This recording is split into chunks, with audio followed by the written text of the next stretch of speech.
एक बात अपने जीवन में सदा उतार करें। घर में अगर तुलसी का क्यारा है तो तुलसी महारानी हमें ये बता देती है कि हमारे घर में सुख आने वाला है कि दुख आने वाला है। जैसे शनि अपना प्रकोप दे रहा है या शनि उतर रहा है, ये किसी से पूछने की जरूरत नहीं पड़ती, अपने आप मालूम पड़ जाता। कैसे? शनि कथा अगर आपने सुनी हो तो उसमें व्याख्यान आता है शनि कथा में, पांव की चप्पल बार बार टूट रही हो, कमर से नीचे जो वस्त्र पहने हो वो फट रहे हो, कहीं पजामा है, धोती है, आदि वस्त्र हैं, कपड़े हैं, वो अपने आप फट। आज के जमाने में तो फटे फटाए पहनते हैं लोग, फैशन। उसकी गारंटी नहीं है, उसका हम वर्णन नहीं कर। हम जब पहनते हम समझ जाते हैं इसको शनि तो ऑलरेडी लगा ही हुआ। जब उनका घुटना घुटनी सब फटा हुआ दिखता है तो उसमें लग जाता है कि शनि पहले से लग गया बापड़ा, उनके पहने से तो मालूम पड़े। शनि का नियम है, शनि कथा कहती है पांव की चप्पल बार बार टूट रही हो, घिस गई हो, बद्दी टूट रही हो, कुछ कर रही हो, और अगर कमर से नीचे जो वस्त्र पहने हो वो अपने आप फट रहे हो, समझ लेना कि शनि पांव से प्रवेश कर रहा, मतलब अपनी प्रखरता शनि दिखा रहा। किसी मंदिर में गए महाराज और वहां जाने पर चप्पल चली गई तो समझ लेना शनि की कुदृष्टि अब पड़ना बंद होना चालू हो गया। कितना सुंदर कहा है महाराज। जूता चप्पल आज के जमाने में तो फैशन हो गई साहब, घर की चप्पल अलग होती है, बाहर की चप्पल अलग होती है। लोग घर में चप्पल किचन तक में पहन के जाते हैं। अरे पानी ले जाओ सीओर से। रसोई घर में लोग चप्पल पहन कर जाते हैं, जहां भगवान का प्रसाद बन रहा है, जहां अन्नपूर्णा निवास कर रही है, और पूछो तो कह किचन की चप्पल है तो माथे पे रख लो।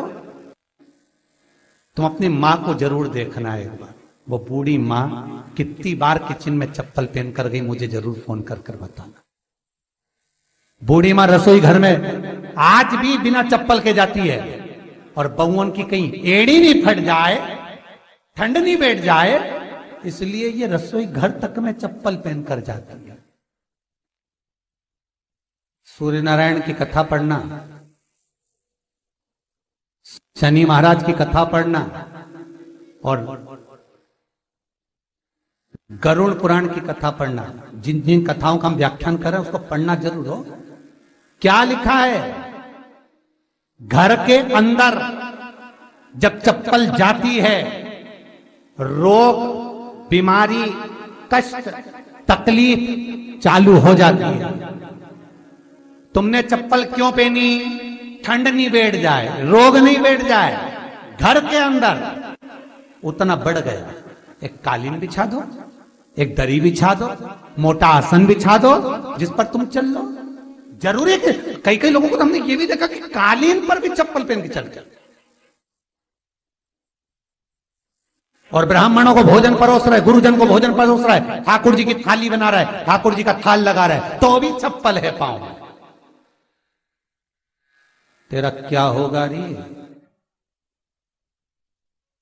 कालिया, क्या होगा? विचार तो करो। देह पड़ी रे जाए यहीं पर, फिर कुंडल और नगीना, क्या हरि नाम नहीं तो जीना। अभी भी सुधर जाओ रे, अभी भी सुधर जाओ, नहीं सुधरो तो सिधर जाओ रे। या तो सुधरो नहीं तो सिधरो, थोड़ा सुधरो। रसोई घर में अन्नपूर्णा रहती है। रसोई घर में शिव महापुराण की कथा कहती है, जब भगवान शंकर को मां जगत जननी भोजन करा रही थी, शंकर जी ने वर मांगा था अन्नपूर्णा से। ए अन्नपूर्णे, तुम मेरे घर के बच्चों का भरण पोषण कर रही है। इस मृत्यु लोक में जितने मनुष्य जन्म लेते हैं ये मेरे पुत्र कहलाते हैं।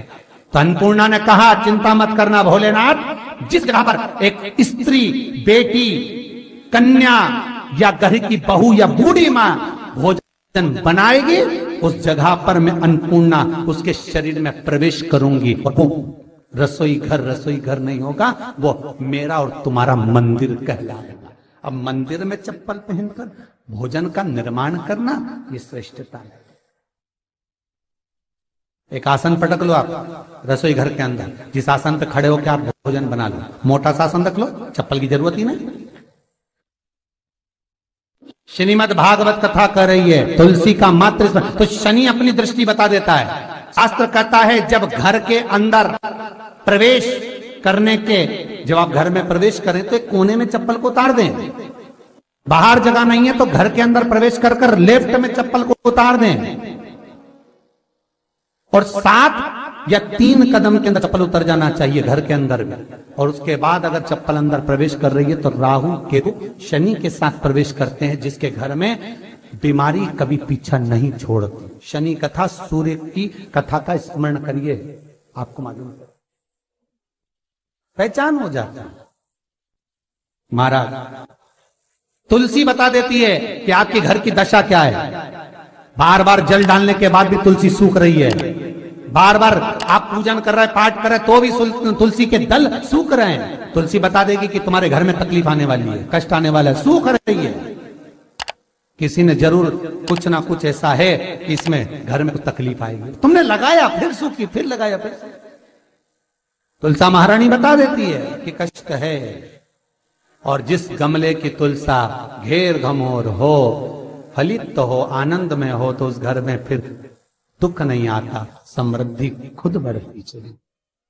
जिन शंकर भगवान को आप जल चढ़ाते हो, जिन ठाकुर जी से आप लाड लड़ाते हो, जिन भगवान कृष्ण का आप स्मरण करते हो, राधा रानी का आप नाम जाप करते हो, जिस परमात्मा का आप भजन कर रहे हो, कीर्तन कर रहे हो, नाम जाप कर रहे हो, नाम स्मरण कर रहे हो, उससे तुम्हारा एक संबंध होना चाहिए, एक रिश्तेदारी होना चाहिए। और उससे जब तुम्हारा कोई संबंध रहेगा, उससे जब तुम्हारी कोई रिश्तेदारी रहेगी, तो उस रिश्तेदारी में जैसे ही आपके प्राण छूटे, और छूटते से ही आप जब गए, तो जाते ही आप कहोगे कि कृष्ण से मेरा ये संबंध है, वो मेरा पुत्र, वो मेरा भाई, वो मेरा बेटा, वो मेरा सगा, वो मेरा रिश्तेदार, वो मेरा कुटुंबी, वो मेरा पुत्र। जब कहोगे तो तुरंत प्रवेश हो जाए। महाराज भगवान से संबंध होना चाहिए। कई लोग भगवान को सवेरे से रिझाने बैठते हैं तो भगवान को बनी बनाई बात कहते हैं। ये पाठ कर लो, ये पाठ कर लो, ये पाठ कर लो, ये स्तुति कर लो, सारा बना बनाया। तुमने अपने दिल से कौन सी स्तुति गाई?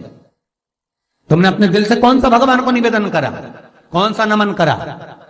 बस सवेरे उठना है, नहाना है, भगवान के सामने जाना है, भगवान को नहलाना है, कपड़े पहनाना है, अगरबत्ती लगाना है, थोड़ा सा शक्कर का भोग लगाना। इतने सारे देवी देवता, शंकर जी, राम जी, गणेश जी, सारे देवता, और 2 खुरमा लेके आए, 1 बालूशाही लेके आई, 2 मठरी लेकर आ गई, 1 मठरी लेकर आ गई, और भगवान को इतनी सी कटोरी में रख दी। अब बोले, कई लोगों से पूछा, इतनी सी कटोरी में 1 मठरी, 1 खुरमा, और रोज मठरी खुरमा एक साथ नहीं रखती। वो तो आज दिन मठरी का भोग लगा दिया, कल खुरमे का लगाई, परसों गुजिया का, परसों पपड़िया का, कोई डब्बे में भरे भराए रखे रख दिया, और 1 लड्डू रोज लगा देगी इतना बड़ा। तो पूछा, इतना सा लड्डू और इतने सारे भगवान कैसे खाते होंगे? तो क्या भाव से। तो हमने कहा तुम भगवान को क्यों? बहुत दुख है गुरु जी, बहुत